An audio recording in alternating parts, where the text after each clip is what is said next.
And we are back, and it is time for the Else Words. This is our discussion topic for the evening, and we're going to talk to Neshcom. We're going to talk to Bryce, a little bit. We're just going to, bullshit around a little for a little bit here, to get to let the people who might only see Bryce as the producer of Chord Killers, Night Attack, all these shows. Let's give them a new perspective on who he might be as a person. Okay.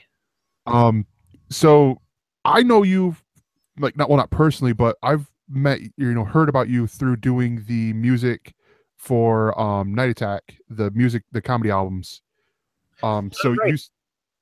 yeah, you start in music? How did you, or is Uh, it just like a fun little hobby thing, or what was it?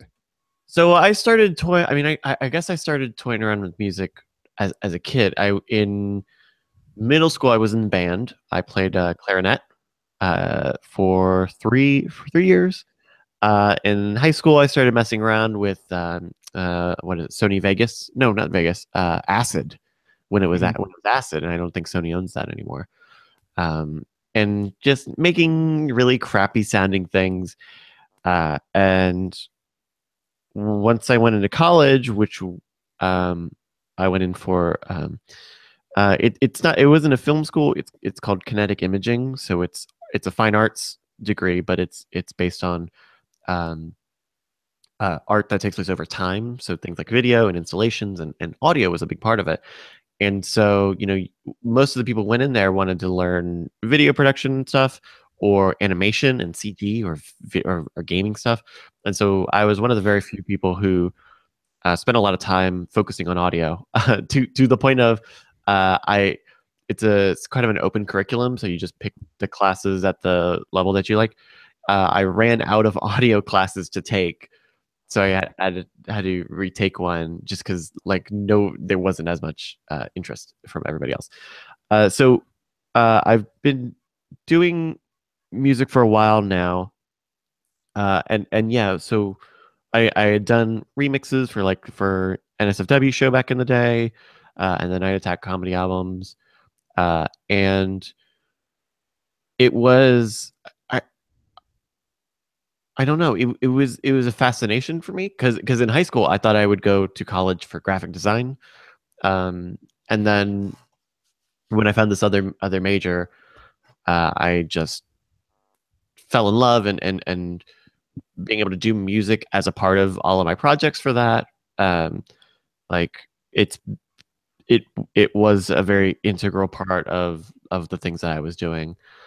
Um, so I guess that's how I got like my first album. If you go if on my Bandcamp, my post pop album was actually a my senior project for one of those audio classes, and it's like a double album, and there's a short story with it, and then for another class, I made a an animated sort of 8-bit looking sort of trailer for the album, and it's that merging of all these things of story and audio and visual, um, and I think that's really what motivates me to do these music projects, Nice. which is kind of where I've been stuck. I actually had a really great conversation with someone earlier this week of like why I haven't been doing as much stuff lately, and part of it is I'm waiting for story. Like story is so important to me when it comes to things like albums, and that's what I'm keeping an eye out for. Cool. Cool. And So, okay, oh, go ahead, Pete. so okay, go in there because I do music on my own, just for myself. But I'm interested. Besides doing remixes, how do you approach? You like to approach your music for taking from sources you know, or going with doing every instrument yourself? What's your Hmm. usual game plan? So when I was doing a bunch of stuff, like the remixes or the albums, um, there was always like a nugget of inspiration. And so like for the remixes, like the podcast remixes, you always had the show to go off of or the comedy albums to go off of. And with the albums, I very much like worked. I mean, for some people it would be working backwards, but like uh, I always worked with the progression of the story in mind. So I would I think for both of the albums that I put out, I started with a track listing first, and then made the music to fit that like narrative arc. And so, you know, when I found the movie that I based Mercury Counter on, it just started as this like idea, like, well, you know, this is a public domain movie. You know, if it's pretty well positioned, or the audio and the way that it is, and being of the time, uh, are very prime materials to like reimagine this story. So I would say I don't have like a very reliable source of inspiration, because I think those ideas have come from very wildly different places. But in general, having a story to tell is like the thing that gets me going with like big projects. So you go the more the artistic route, and instead of the production route, you try to tell something, to evoke something with your music, with your product. I would hope so. You know, last year I put out a couple of songs in the past 2 years, to various degrees of self-satisfaction. And I think it's mostly been because I haven't had that sort of story inspiration stuff to work from. But I'm taking proactive steps to try to get into that space, and hopefully at least start working on a new album this year. Cool. Cool. So what inspires you? What are some of the things that inspire, you know, not necessarily just music, but like with a lot of the things that you do, what tends to be the go-to thing for inspiration? Man, that's tough, because a lot of what I do now in the creative space is my professional work, just being the podcasts or things like Scam School. And so that's usually other people's content or other people's stories, and injecting my own voice, and working to what those shows are. But for me, I don't know. It's been a while since I feel like I've started something that is innately my own. So I would say that I don't have an answer for that. Oh, that's oof. Well, I feel like you sort of answered it a little bit, where you said that, like, it could be anything for with the music and stuff like that. So I was just wondering if there was like okay, I need inspiration, and I like, with me, I'm very visual, so it'll be, you know, like movies or comic books and stuff like that. Yeah. You know, especially when I was younger and listening to music, like it would always end up getting paired with whatever I was doing at the time. So it's like, you know, like there's a certain song that I can play in my head, because when I'm bored at work and I'm not listening to podcasts, I'm usually playing music in my head and all that, even though I've got headphones right here and I could actually play the song, and it'll remind me of like the first time I heard that song, or a monumental moment in my life where I heard that song. So that's sort of why I asked that question. And I think it might be a little bit similar. He said, trying to give you an out. Yeah, I think so. Part of it is, if I'm not working off story or on a larger project like that, it will often be wanting to ape somebody else's sound. So one of the songs that I put out last year is called Transmit, which I think ended up being a really nice song. But also, if you take a real hard look at the way that song is structurally and arrangement wise, it definitely sounds a lot like a very specific Crystal Castle song. Whoops. But that, at least that's a jumping off point for me, is like finding something I really, really dig, either audibly if it's like a one-off thing, or if there's a story or a plot that I really dig, and going from there. Though I would say I don't know that I have a great at bat record with trying to ape other people's sounds. Yeah. and not in terms of stuff I release, because I generally just, if I don't like it, I try not to release it. But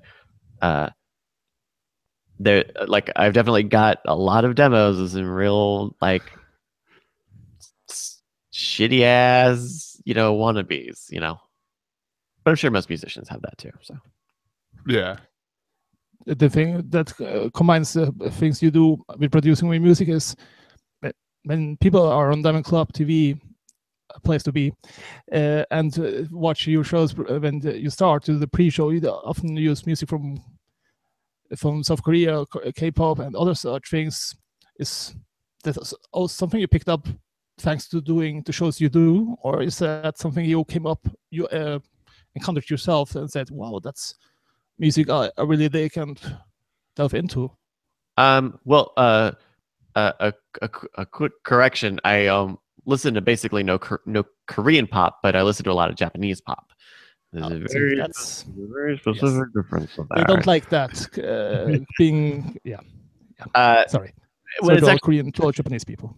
I mean, I can get into a 30-minute tangent on this, but they're very different, like approaches. Even one's Korea, one's Japan. Come on, Beat. That's true. That I do listen to and share a lot of Japanese music. Even like within the past week, an amazing Japanese album came out that I love, and I will share it in other mediums. But that started in middle school, I guess. I don't know. Whenever like when you hear the Kingdom Hearts commercial as a kid enough times, and you hear that really great bit of Simple and Clean, it digs into you when you look for it and you find other things.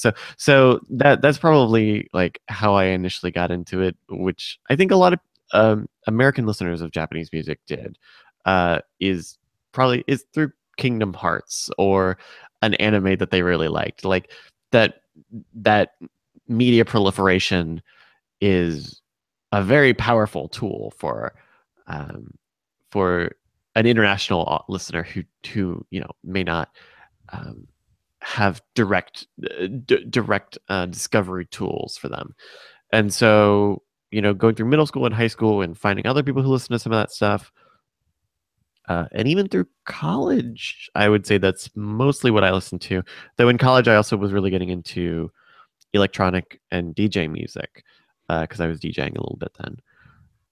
And now I have like my That Sounds Not Cool project, which is trying to like discover new and different types of music and share it with everybody. And so I feel like I've opened up the doors even more. And so within the past 5 years, I've gone from like listening to a lot of foreign music now to listening to a little bit of everything.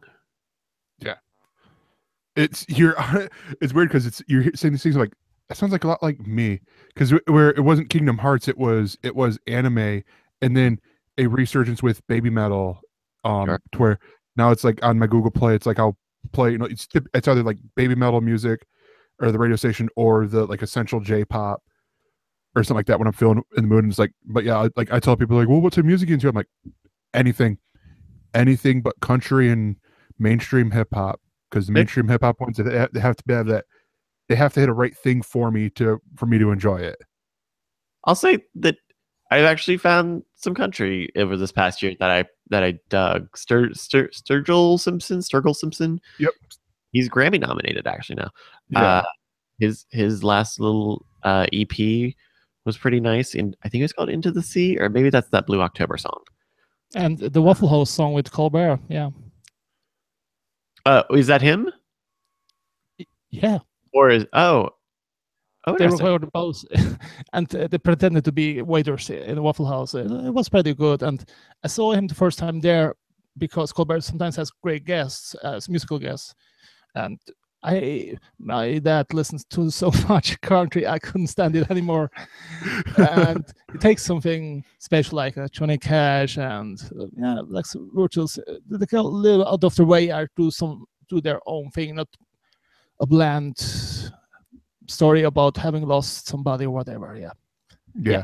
That's the same thing with me. Like, I work at a Target in the selling phones and stuff, and so I can tell you right now, if you want Garth Brooks' CD collection thing that he released, where you can get it real cheap, and that's at the Target I work at, because we have probably about 100 copies of it.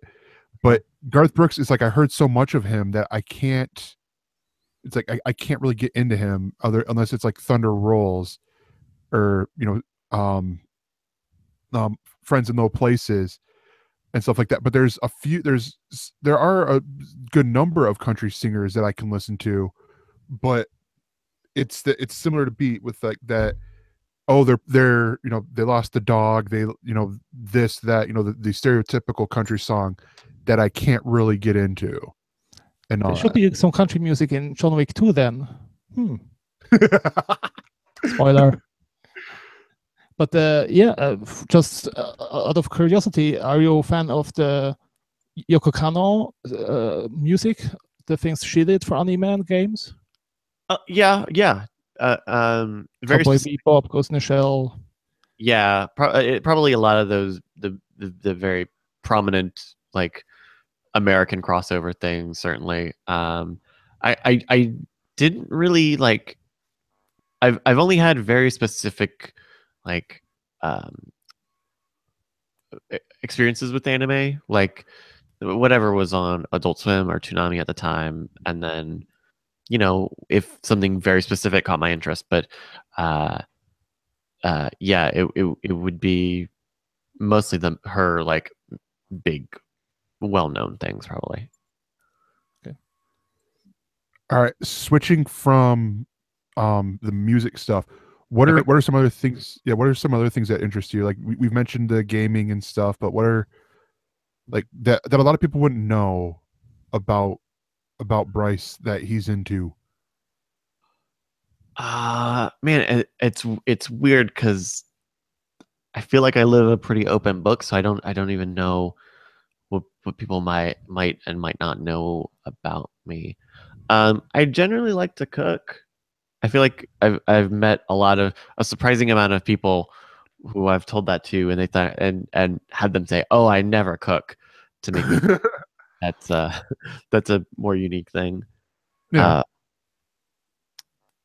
Well, I think part of that might be because you're very small dude, and it's like meanwhile I'm 300 pounds. You're like, and I say, oh, I like to cook. We're like, yeah, duh, and you like to eat too, don't you? It's like, first off, fuck you, and second off, yes, I do like to eat. It's probably not a surprise that I like music and rhythm games. Probably not a surprise to anybody there. Yeah, I don't know. I feel like, man, So you I don't know. played DJ Mania in the 90s?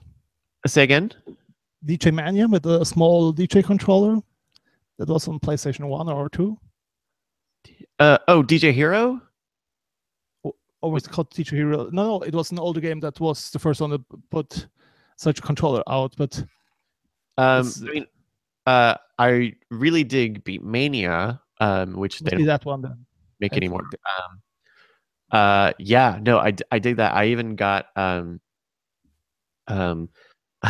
would bootleg those Beatmania games because you could get one of those swap discs for your PlayStation, and so they had put out one of those games in America, so I had a controller, and that was a lot of fun. I actually here since I moved to Austin, there's actually an arcade here that has a more recent Beatmania machine, which is like fucking mind blowing that it's even here. But yeah, like that's probably I don't know. It's such a weird thing because when I talk to other people, or if I am, I don't know, trying to meet new people, and I'm like, hey, so like, what are you into? I feel like I'm pretty judgmental if they don't really have like a hobby or something. But so many of my hobbies are work, podcasting or making videos or making music and stuff. Um, I don't. Maybe I have no off work hobbies. Oh, that would be weird. That's weird because I would. Well, I think, but here's how I would say that though, and I feel like I'm justifying it for you. Have you reached a point where the things that you do feel like work? You know, like it's like, oh, I gotta go. You know, what I mean, because I mean, here, yeah, this is a fun thing that I do. You know, I'm not really making any money on it. Well, we're not really making any money on it at all. Um, and stuff, and you know, I still got to work. You know, go sell phones at Target and stuff like that. But yet, this is fun. You know, sitting here getting to meet, you know, people from around the world. I tell people all the time, my best friends aren't in this town I live in. They're in California, you know, be over in Switzerland, and you know, I got friends in England and stuff that I've never met face to face and all that. And it's because of this here, you know, and I have to thank Glenn Rubenstein for that, because he's the one who started this whole thing up here. And so it's like, yeah, so do you get, so is it still like that? Like, is it still like, do you still find fun with it? Yeah. I'd say mostly, yeah. You know, it's a weird thing to be like, yeah, I love engineering live streams, but I do. I dig like the live switching and stuff. So yeah, I guess that makes me feel better about that. But I don't have I don't have any secret hobbies, right? Like someone tuning into this, unfortunately, is not going to find out about my secret knitting history. Like, nah, I'm pretty master of the cross stitch. It's always been. But we had Chrissy Cates before on, and we had also Jackie Hearn on, and trying to get them a little bit out of their skin and to not being on a podcast producing themselves, but they know they can lay back and be talking about the things they most prominently want to talk about. And the thing that most interested me in your involvement is how you came in to be in the whole Diamondclub family, how that transition went into that being from a hobby, I guess, before that, and then to actually being your day job. Yeah. Like my first discovery with Diamondclub would have been, I remember it specific. I don't remember the specific date, but in college. Was it in college? No. What did I remember before that? No, it was in college. I really followed Boing Boing a lot, boingboing.net, and which is like a geek culture and cyber culture sort of blog. Great person. Yeah. And so Jenny was on an episode of Twit one week, and I was like, oh, cool. I'll check that out. And then that sort of spiraled, or I don't know, found its way into me finding NSFW and being part of the chat room, and always like trying to catch the show live whenever I could. I remember this would have been my second year of college. I had a late night class on Tuesdays, and for whatever reason, I was working in the lab late one night, and it was right about the time that NSFW was about to start for the night. And so instead of walking the 10 minutes to my apartment, I just stayed in the lab and like was dying watching the it was the NACA episode of NSFW. And I was like, okay, yeah, like this is great. And so that actually got me into doing my own podcast and stuff. And so once I was ready to make a move out of my government video job, and I knew I wanted to move to Austin regardless, it just was very serendipitous of Brian looking for a new person and all of the shows going independent and needing somebody to click all of these buttons for them. And then just ended up transitioning into more and more roles on these shows that I generally love. You know, that was the thing that I hated about the last job of mine, is that I honestly really didn't care about it. Like I didn't even live in the city that I was working for, so like I didn't have any sort of civic pride in these boring ass council meetings. So No, yeah, No, yeah, definitely. definitely.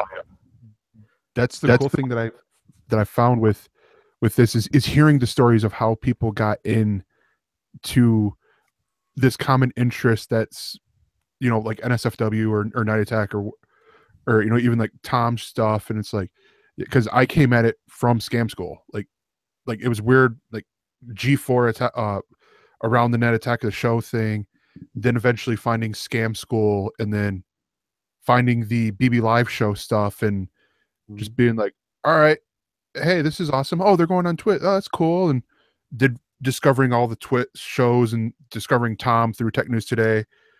And then now here it's like I'm doing this after because Glenn Rubenstein was doing Game On as a producer, and he was doing he would do the show thing from his house where he would just sit there and talk about TV shows and stuff from the past week. My ass shows up, and then I never left. And Glenn eventually gave me the keys to the car and was like, here you go off to college. Sweet. oh wow. Yeah. But yeah, I mean, so where can people find out more about you and the things that you do?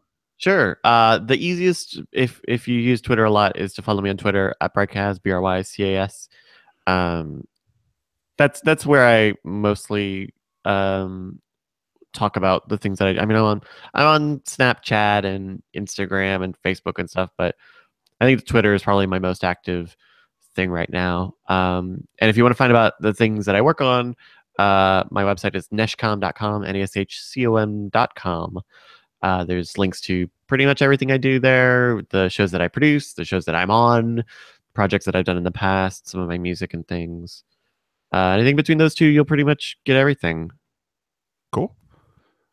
And so that's just gonna about wrap it up here for us. You know, you guys can contact us by leaving us a voicemail at 805-328-3966 or email us mail@elsenerds.com. And you know, you can find all of our stuff there at our website, gncast.com/subscribe. You can find us on Facebook. Just look for Galactic Netcasts. That's also where you can find us on Twitter at Galactic Netcasts, and then the show is at ElseNerds. Evan, our producer, is at Mr_Fusion.